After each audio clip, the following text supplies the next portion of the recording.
Back to news. మాజీ CM YS Jagan పై మంత్రి నారా లోకేష్ తీవ్ర స్థాయిలో మండిపడ్డారు. జగన్ ఎవరినైనా ప్రశ్నిస్తారని, చివరకు డాక్టర్ బిఆర్ అంబేద్కర్ ను సైతం ప్రశ్నిస్తున్నారని విమర్శించారు. రాజ్యాంగాన్ని జగన్ ప్రశ్నిస్తే తాము ఊరుకునేది లేదని స్పష్టం చేశారు. డీఎస్సీపై చర్చకు ప్రభుత్వం సిద్ధంగా ఉందని, జగన్ శాసనసభకు రావాలని సవాల్ విసిరారు.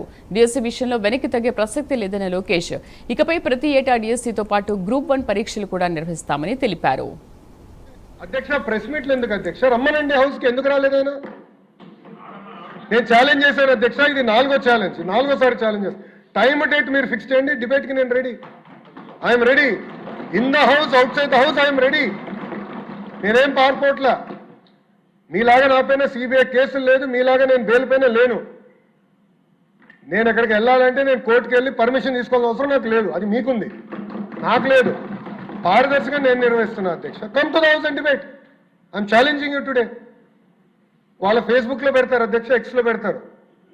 డిబేట్ నుంచి మేము పారిపోయాం. అరే డిబేట్ చేస్తున్నారు భయ్, రా, కమ్, కూర్చోండి అక్కడ. మీకు మంచి ఒక బ్లాక్ కూడా ఉంది రెడీగా, ఖాళీగా 11 మంది పట్టేదానికి నీట్గా ఉంది. రండి, కూర్చోండి, చర్చిద్దాం. సలహాలు సూచనలు ఉంటే ఇవ్వండి, విల్ టేక్ ఇట్ అప్. అంతేగాని అంబేద్కర్ గారు రాసిన రాజ్యాంగం మటుకు మీరు ప్రశ్నిస్తే ఒప్పుకునేందుకు మేము సిద్ధంగా లేం. తప్పనిసరిగా పారదర్శకంగా మేము నిర్వహిస్తాం.